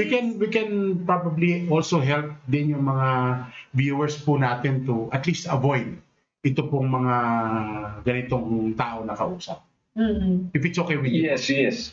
Ang good thing naman na na-discover ko sa mga online shops na to, lahat pala ng Christmas lights ngayon, hindi na gumagamit ng kuryente, solar na. Kaya tuwan-tuwa ako. Lahat ng Christmas lights solar. Tama, maganda po yan. Oo. Pero pag punta po yung Divisoria, meron pa rin nagbebenta na. Sinasaksak pa rin. Sinasaksak pa rin. Meron pa rin. Kahit punuin mo ng ilaw ang bahay mo, ay wala kang babayaran sa Meralco dahil may solar panel. Doon po siya sa solar panel. So may good side din pala yung pagka-online ni Yusek. Eh, nakakita siya ng quiz. Sakto-sakto sa darating nakapagsuhan. Baka may sobra kay solar panel dyan. Kasi grabe kayo naman. Kumbaga meron na Siguro ang bad side. na-discover ko, sabit sa puno, sabit sa yero, walang gamit sa kuryente. Tama po. Totoo. At saka sabi nga po ni Ali din kanina sa sobrang taas ng mga bilihin, Oo, grabe. pati po ng gasolina, ng kuryente natin, malaking bagay ko talaga nakakabawas sa akin kung meron tayong solar. Diba? Yun. So, Yusek, sana po makuha po namin yung mga links ng mga na-discover nyo po, na mga nag-hocus Sige po, ipapapasa na ko po. Nako, Para may share din po natin sa mga kaibigan natin sa DTI. Diba? Thank you po. Malaking tulong. Maraming salamat. Siyempre, former Yusek Nolan Siso. Mga na-discover na pwede mong i-share sa amin, sabihan mo lang kami para ma-share din natin sa ating mga kababayan. Maraming salamat. Salamat, Yusek. Thank you, Yusek. Thank you po. Di ba, totoo yung mga sinasabi ni Yusek, minsan, may mga tao talaga na ang intention lang, makapag-scam. Oo. Dahil- Nakakaawad. Well, ito naman ang akin lang. Hindi naman na ito bago Tutukin. At marami na rin na balita, na mga nabiktima, pati yung mga nahuli. Pero sa kabila nung paulit-ulit na balita, na may mga na-scam at may mga nahuli. Meron pa rin, no? Meron pa rin nagpa-scam. Meron talaga Kaya po sa mga kaibigan natin, sa mga tagapakinig natin, be vigilant. Maging aware. Mapanuri. Maging aware kayo, mapanuri kayo sa mga bagay. Kasi minsan talaga, marupok parang Masyado tayo mabait. Masyado tayo mabait. Diba? Hindi pong winawalang hiya ka na, minamahal mo pa. Ikaw ba yun? Parang siya yun minsan sa nanonood sa atin Oo nga. Meron, ang haba nito kay Lawrence, Gitones. Meron siyang sinasabi dito. Sana po, magawa ng paraan ng presyo ng bigas. Sarap lang isipin na noon, ang kilo ng bigas ay 70 to 20 pesos per kilo. 1997. Ako pinanganak. Wow. Bata mo pa. Pero naabutan ko yung ganung price hanggang throwback na lang ata talaga Tumaas presyo ng bilihin, ang rate ng pasahod naman, di pa din sapat. Oo nga. Ano masasabi mo Hindi proportionate yung pagtaas ng sahod doon sa pagtaas ng presyo ng bilihin. Oo. Di ba? Kasi sinasabi naman ng iba, ito naman sa mga, syempre, mga manufacturer na merong mga empleyado na pinapasweldo. Pagka itinaas naman daw nila yung sweldo ng mga empleyado nila, mamamatay naman yung negosyo. Kasi kanino ba nila daw ipapasa? Sa consumer din. Sa consumer din, syempre. So pagka tinaas, tataas lahat talaga. Domino effect talaga yan. Mangyayari dyan. Eto nga, ngayon pa nga lang, di ba, dito sa Pilipinas, wala talaga tayong mga manufacturer. No, wala tayong mga manufacturer na mga gamit. Di ba? Ano, palagay mo doon, attorney? Well, hindi, doon muna ako doon sa wish ni Yung sa wish muna, oo. wish ni Mr. Ito, si G nga. Lawrence, si G, no? Si G din. Malapit na pong 20 ang 1/4 ng bigas. Yung wish muna. Sige, naman tayo sa Doon tayo sa wish muna ni Lawrence. Tingin ko lang naman, kung, kasi may nabasa ako na ito yatang pagdating ng buwan ng Oktubre. Mag-aani na tayo uli ng bigas. So, sa madaling salita, dadami yung supply. Ito kasi yung issue dyan, yung law of supply and demand. Na pagka mataas ang supply, mababa ang demand, mababa ang presyo. Okay. Pero pag mataas ang demand, kakaunti ang supply, dahil marami nag-aagaw-agawan, mataas ang presyo. Sa kasalukuyang estado kasi ng ating bigas, industriya ng bigas, kung marami tayong maaani at hopefully walang magiging bagyo papuntang Oktubre hanggang sa katapusan ng taon, tingin ko dadami ang supply ng bigas. So kapag dumami ang supply niyan, hopefully, no, plus yung mga imports daw na paparating, bumaba ng presyo ng ating bigas para sa kapakanan din siyempre ng ating mga kababayan. Ang mabigat lang nito, can we say the same thing para doon sa ibang bilihin? Kasi maaaring sabihin, sige, mura ang bigas, pero hindi naman po pwedeng kanin lang kakainin. Okay Kahit pa paano. So, pagka bumababa ang presyo ng bigas, bababa rin ba ang presyo ng manok? Presyo ng baboy? Ang presyo ng isda? Remember, Ali, na papunta na tayo ng Christmas season. Pataas yan. Hindi di ba pag Christmas season, uso ang hamon, uso lechon manok, di ba? Lahat nag-iihaw ng liempo, panghanda, o gagawa ng spaghetti. Mataas syempre ang demand. So hindi natin masisiguro kung ganun din. At syempre, lahat yan nakatali rin doon sa presyo ng petrolyo. So hopefully lang, God willing, may awa naman siguro ang Diyos. Lalo na si Padre Pio, ako po siya sa Liboto ni Padre. Ano po niya ngayon? Dito, it's his feast week yata, kung tawagin niya.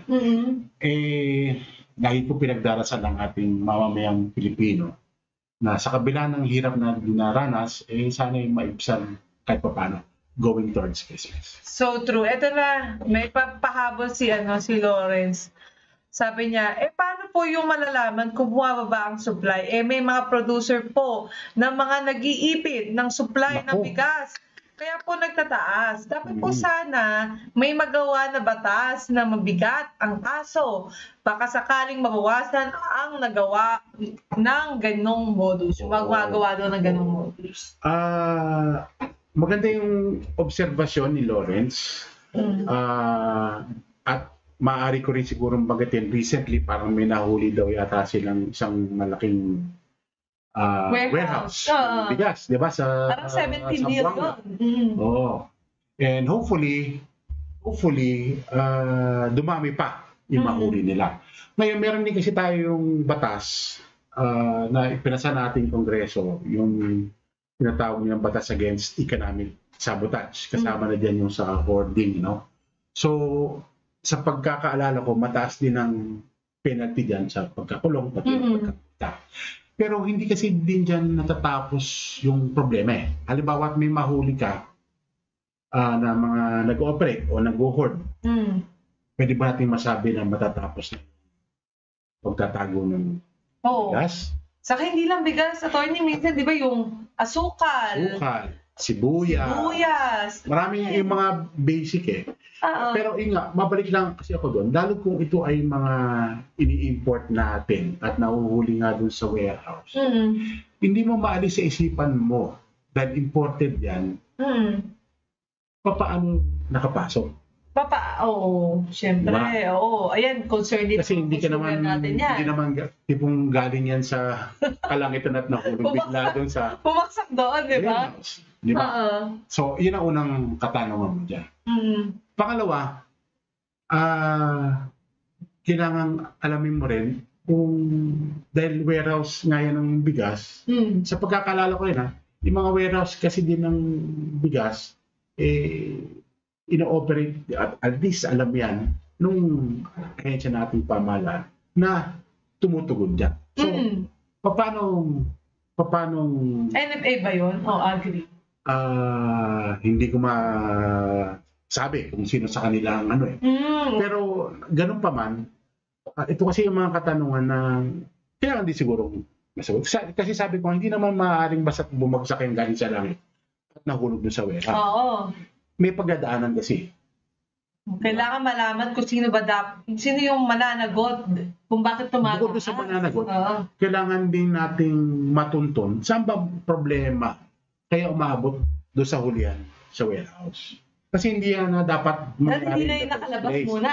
Hindi sana nakalabas. Oo. At hindi naabot sa panguhuli. Oo nga, no? At sana, kung attempt pa lang na sa pagpasok, nahuli na rin nila. Tama. Di ba? At doon pa lang, baka siguro, mas maaga mo na ipa-distribute yung bigas. Oo, whatever.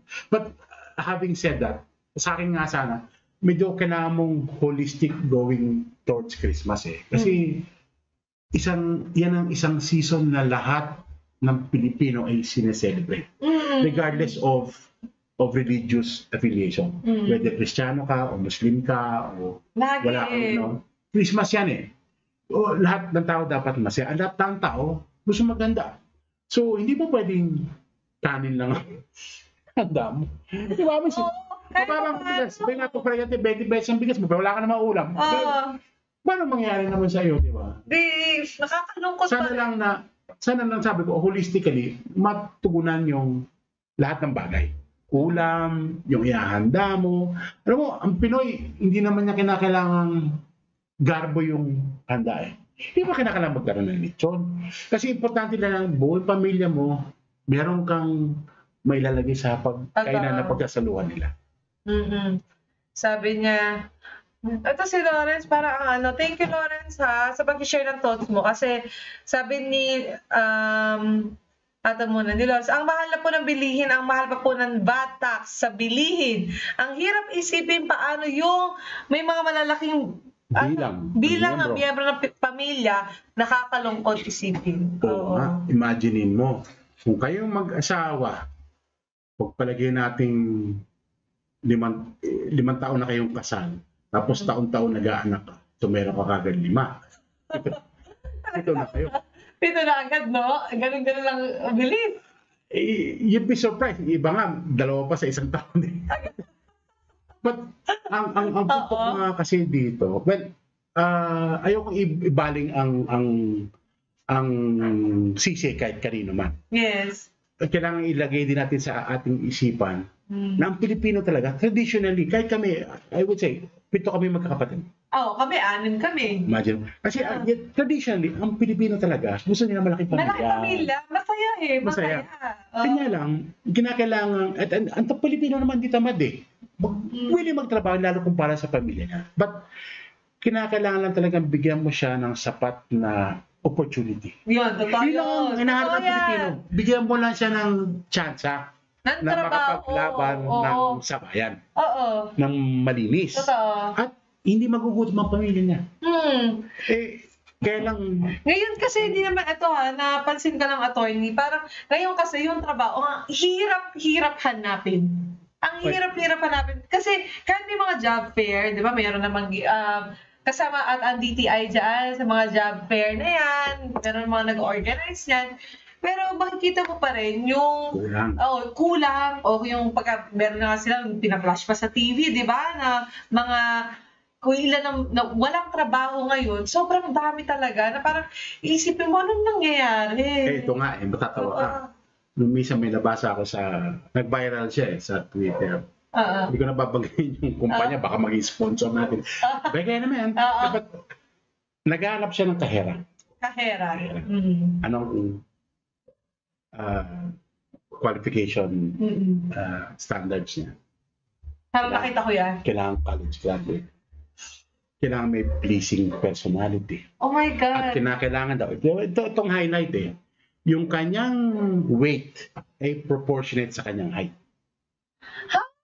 Kahera yun Oh my God. So, kumbaga, nung nabasa yun ng mga netizens, pinagkatuwaan ngayon yung post niya.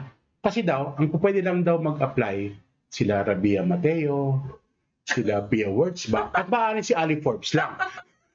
Pero, Oh my God. huwag ka tumatawa, totoo naman, si Ali Forbes, sa level lang. Hindi, pero natatawa ako na bakit kailangan yung high proportion pa sa weight mo. At saka, ang trabaho naman niya, hindi naman fashion model, O, totoo, kahera. kahera. Kailangan magaling ka na mag-minus, Mag-math. ganun, ganyan. di ba? Magkwenta.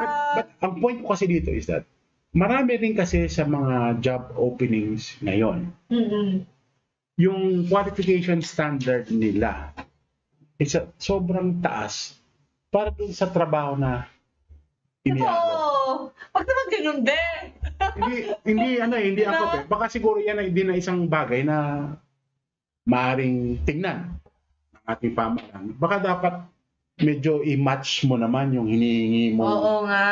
kwalifikasyon doon sa trabaho Oo. na-open mo. Saka pwede naman din ha, ito suggestion ko lang, parang naisip ko rin na pwede din naman sila magbigay ng mga seminars kung sino yung mapipili nila. Tama Kasi rin. diba, hindi naman lahat nakapagtapos ng ganitong kurso para doon sa job na yon. So siguro, pwede, kung talagang may mga iba kasi na magagaling. Kahit hindi naman yun yung kurso nila, o hindi nakapagtapos. Yan. Pero Experience. may Ika nga. experience. Diba? Tapos kailangan mo lang i-groom, Yan. seminars, I-train mo lang. i-train mo lang. Tama. Magugulat ka eh. Mas nag-excel pa sila mas eh. tama, may excel pa sila kesa doon sa mga nakapagtapos pero wala experience. Totoo. Diba? Or maaaring hindi rin proportionate yung kanilang height sa kanilang weight. Oo. Hindi, sana mabigyan lang ng opportunity kasi lahat. Ako naniniwala talaga. Ang Pilipino, napaka-husay niyan, lalo pagdating sa trabaho. Ang dami nga nating OFW sa bansa ay nagsusurvive kahit hindi angkop yung kanilang natapos o experience doon sa trabaho hinihingi. Pero binigyan lang talaga sila ng pagkakataon. Bigyan mo lang ng pagkakataon ang Pilipino. Kaya yun ang liliko sa'yo. Bigyan mo ng pagkakataon. Ba? Huwag mo ibabasted agad. Okay ba? Naman ni Kuya Anthony Sumpad. Bakit mas mahal pa ang presyo ng NFA na bigas kaysa sa mga ordinaryo? Oo nga. Like mga dinorado. Bakit nga ba? Bakit? Mahirap sagutin yan. Baka siguro maaring ipadala natin yung tanong ni Louie doon sa mga kaibigan natin sa NFA. Kasi... But as a consumer, ito naman, bibigyan ko na sa inyo tip. Ang kainaban lang kasi, marami kang choices eh. I guess yung choice mo will be determined by your capacity to pay. Diba? Sa bagay, yung iba, yung, di ba may 45 na price cap, attorney, yung iba, may mga variety ba doon na mas mahal, no? Alam mo, ang sabi lang nung nagtitinda ng bigas, dito sa 45, luging-lugi na kami.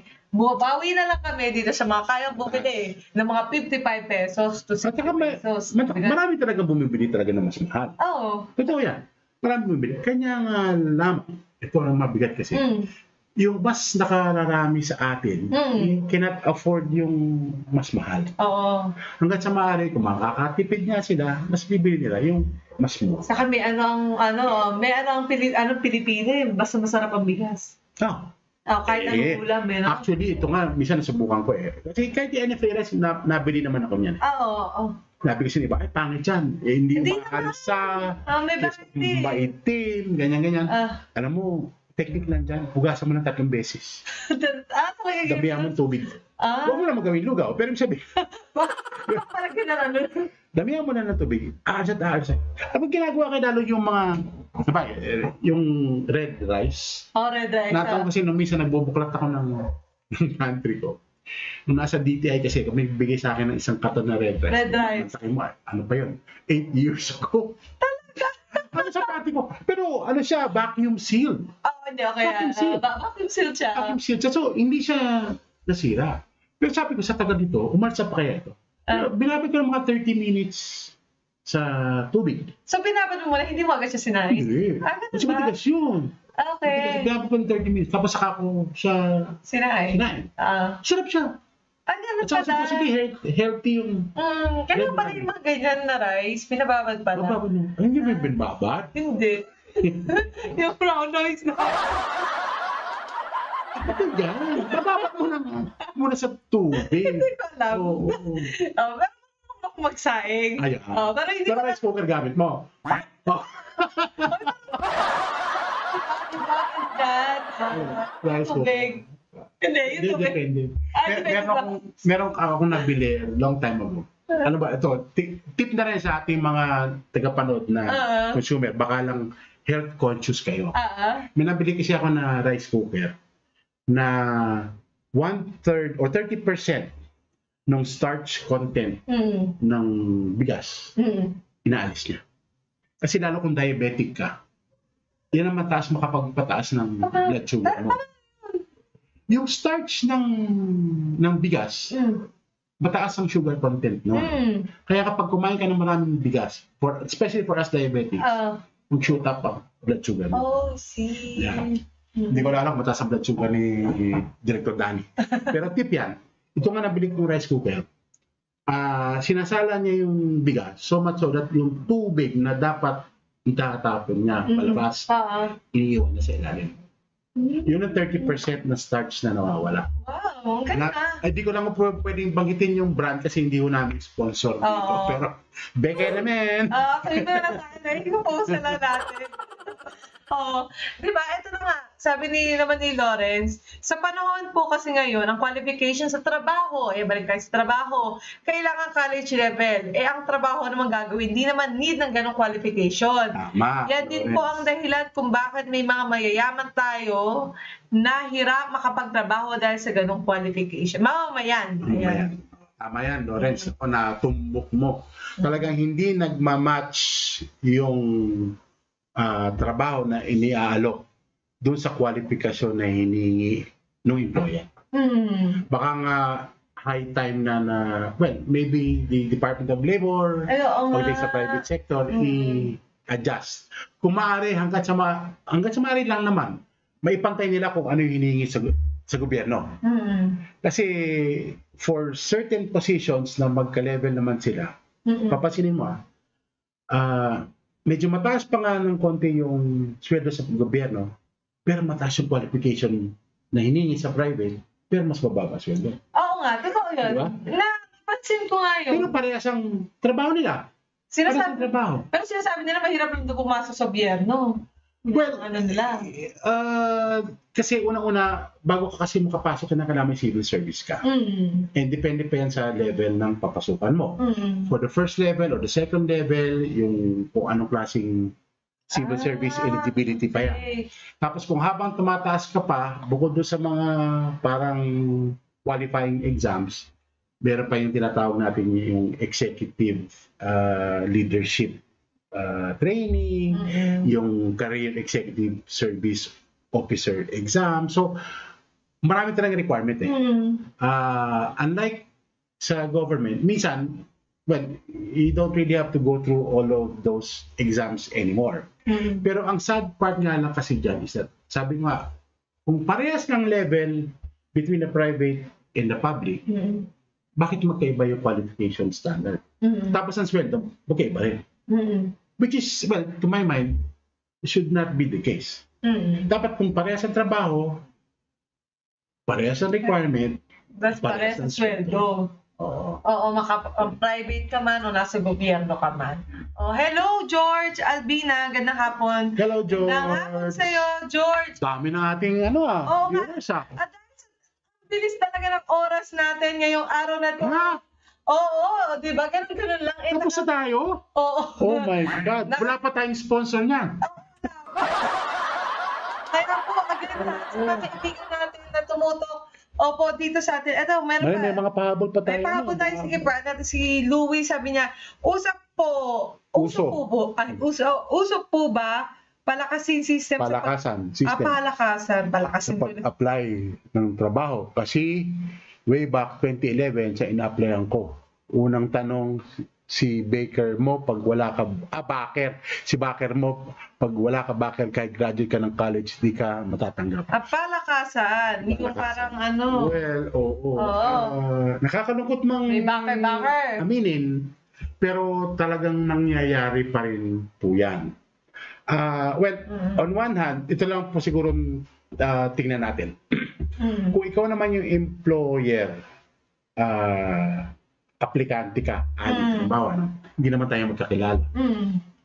Ang basehan lang sa pagkakilala ko sa iyo, yung papel na ipinasa mo sa akin na nakasaad. Diba? Yung Nagawa ko. mo, saka nag-aaral, Oo. sino ang pamilya mo, and so on and so forth. Maaari nagbigay ka sa akin ng police report na wala kang kaso, and so on and so forth. Pero hindi ko technically ikaw kilala. Hindi ko alam ano ugali mo, pagdating sa trabaho. At ang pwede ko lang maaaring tanungin, sino nag-endorse sa'yo?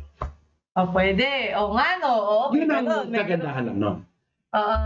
With all things being equal, just being fair doon sa employer mo.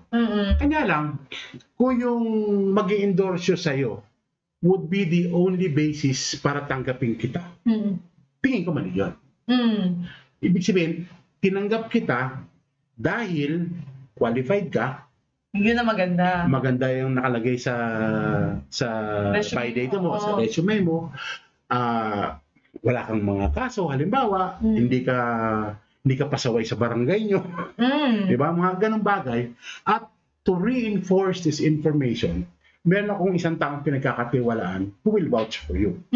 So much so na pagka nagloko ka, meron ako pwede balikan. meron akong pwedeng balikan. Kumbaga may resibo ako Yeah.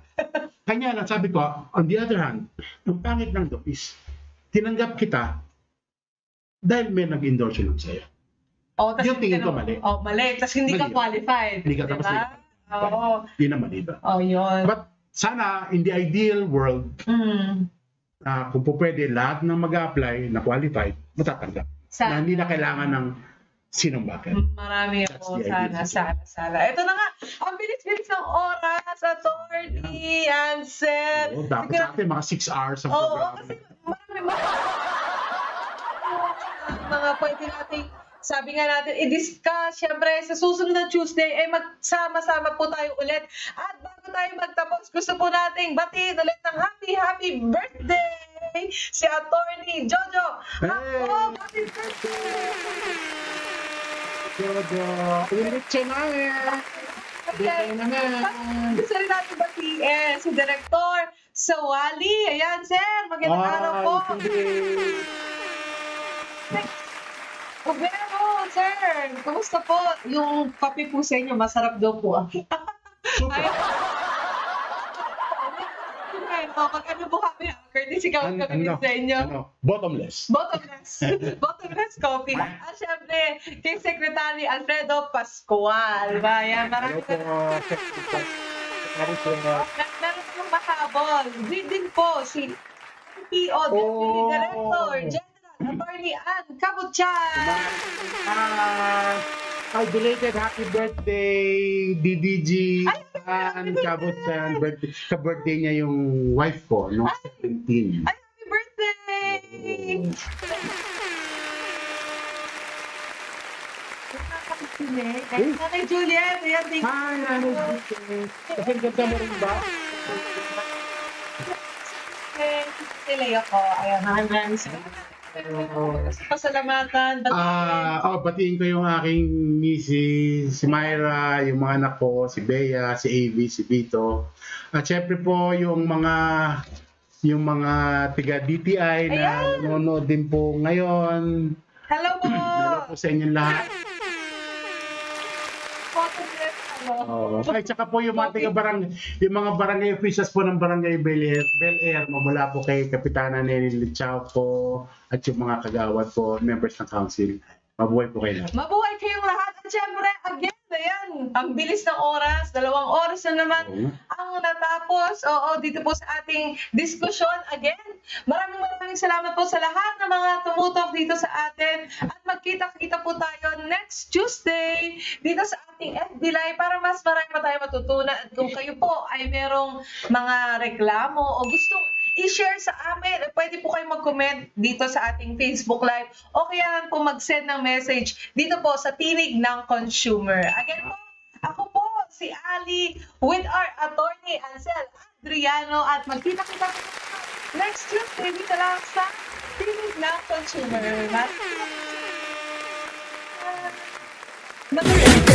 Sumbungan